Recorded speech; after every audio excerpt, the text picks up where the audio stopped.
Mes premiers mots sont naturellement pour remercier les plus hautes autorités et la population du Togo pour l'accueil qui nous est réservé et l'hospitalité généreuse. L'organisation réussie de cette 9e session du Congrès panafricain illustre une nouvelle fois, si besoin en était, la vision panafricaniste de son Excellence Faure Essosimna Gnassingbé, président du Conseil, qui a traduit en actes concrets et en événements majeurs les vertus du panafricanisme, vertus prônées par ailleurs avec égale ferveur par son Excellence le général d'armée Assimi Goïta, président de la transition, chef de l'État de la République du Mali et président de la Confédération des États du Sahel. Ces valeurs de solidarité, de fraternité et de respect mutuel ont été au cœur de la rencontre préparatoire au 9e Congrès panafricain que le Mali a eu le privilège d'abriter les 14 et 15 mars 2024 à Bamako.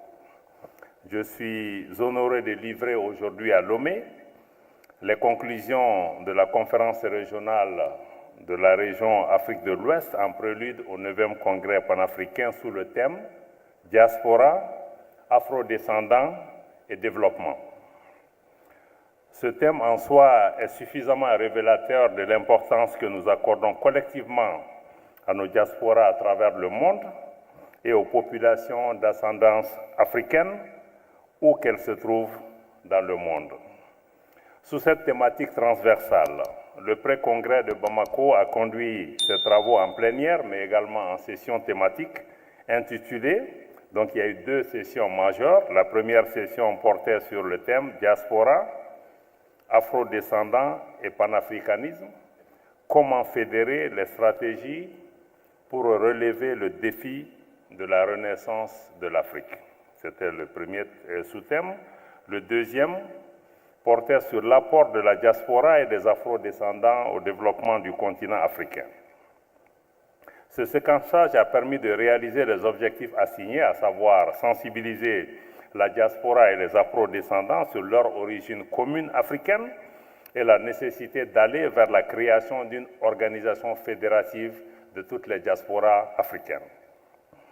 Ensuite, d'analyser les contraintes liées à l'investissement productif de la diaspora et des afrodescendants sur le continent. Et la troisième série de réflexions, c'était de réfléchir sur la création des conditions idoines pour la mobilisation des ressources multiformes de la diaspora, y compris les ressources humaines des afrodescendants, au profit du développement du continent. Au cours des différentes séquences, les participants ont mis en lumière l'apport indéniable de l'Afrique, des Africains, des diasporas et des afrodescendants au développement du monde entier.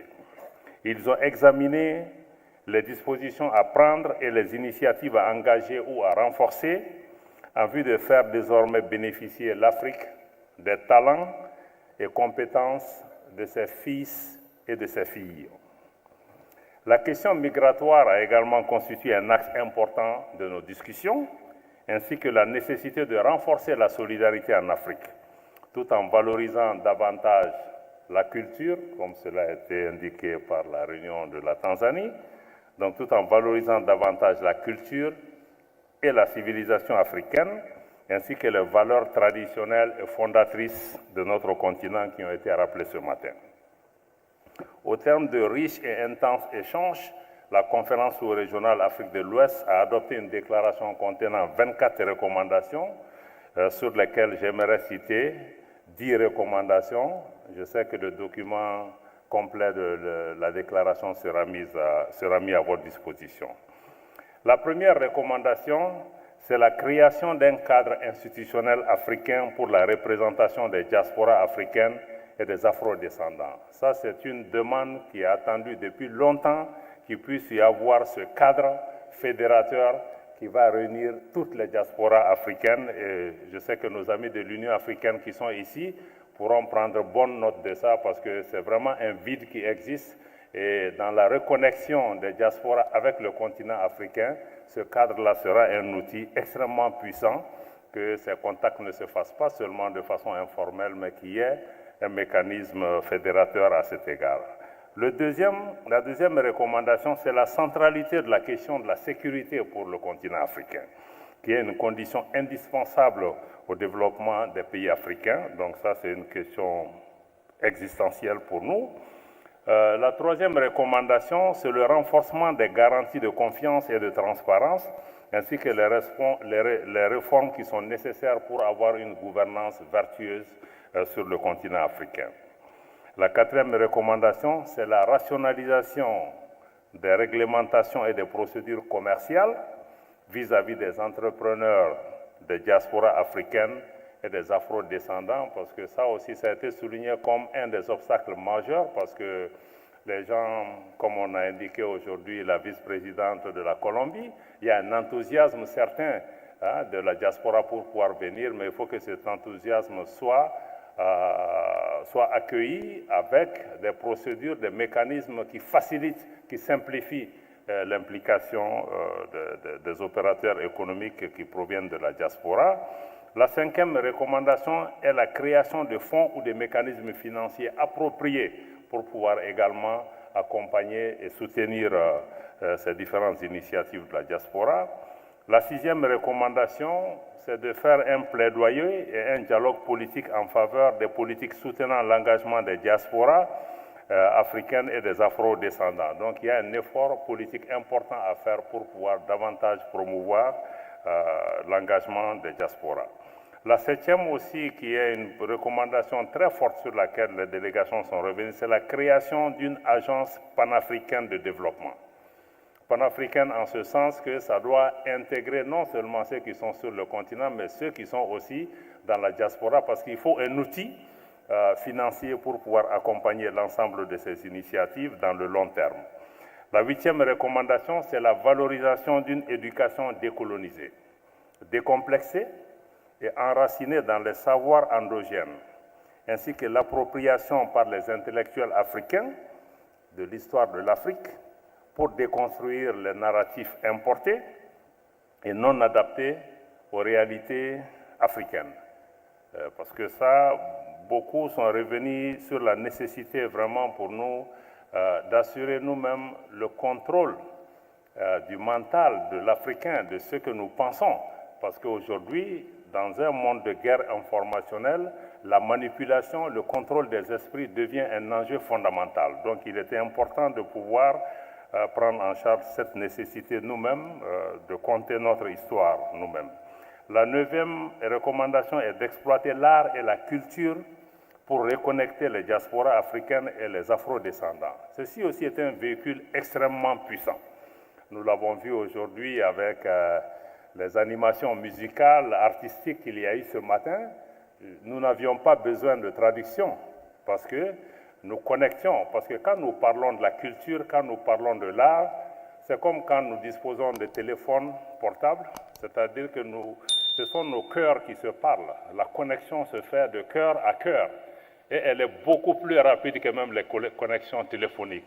Donc il est important que nous puissions mettre la culture, les arts, nos patrimoines au cœur de ces échanges, parce que c'est cette identité qui nous appartient et qui fait la différence entre nous et les autres. La dixième et dernière recommandation, c'est la valorisation des pratiques endogènes de l'Afrique, empreintes d'humanisme, à l'instar de la philosophie Ubuntu, que nous connaissons bien, et dans notre espace, le Mandé, c'est qu'on appelle le Maya, qui veut aussi dire la même chose que Ubuntu. Donc il y a beaucoup d'autres référents culturels que nous pouvons exploiter. En plus des échanges, des partages d'expériences et des analyses, des engagements renouvelés et des recommandations, la pré-conférence de Bamako, ce sont aussi des chiffres révélateurs de l'engouement du panafricanisme. Durant 2 jours, ce sont 6 pays de l'Afrique de l'Ouest représentés à un haut niveau politique. C'est plus d'une dizaine de pays des autres régions africaines, parce que ce n'était pas que l'Afrique de l'Ouest, représentés aussi à différents niveaux de responsabilité. C'était aussi les représentants des pays membres du Haut Comité en charge de la décennie des racines africaines et de la diaspora africaine. De nombreuses organisations internationales et des institutions et établissements financiers africains et internationaux ont pris part à la rencontre. des dizaines d'afro-descendants qui ont participé tant en personne à Bamako qu'en ligne grâce à la visioconférence dans les Caraïbes, aux États-Unis, au Canada, en Asie, un peu partout. 15 représentants de la diaspora qui ont participé de manière mixte, à la fois en présentiel ou à distance. Plus de 40 représentants de la société civile africaine, des leaders d'opinion, des chercheurs, des universitaires et des éminents dirigeants de la presse panafricaine. Cette riche variété dans la qualité des participants sélectionnés avec l'appui des autorités togolaises et du comité scientifique du Congrès a permis de parvenir aux recommandations pertinentes que je viens de soumettre à l'appréciation du 9e Congrès. En débutant ma présentation, j'évoquais la vision commune des autorités togolaises et maliennes en ce qui concerne l'importance des valeurs panafricaines. Depuis Lomé, capitale du panafricanisme, de la paix, de la tolérance, du dialogue et de la médiation, à la faveur du présent congrès, je suis heureux de réitérer l'attachement, mieux, la détermination de la Confédération des États du Sahel qui réunit le Burkina Faso, le Mali, le Niger, et je salue la présence dans cette salle de mes collègues ministres des Affaires étrangères de ces pays qui ont aussi participé à la rencontre de Bamako. Donc je voulais signaler l'engagement de la Confédération des États du Sahel à renforcer davantage l'idéal panafricain au cœur de la vision des pères fondateurs de l'indépendance de nos pays.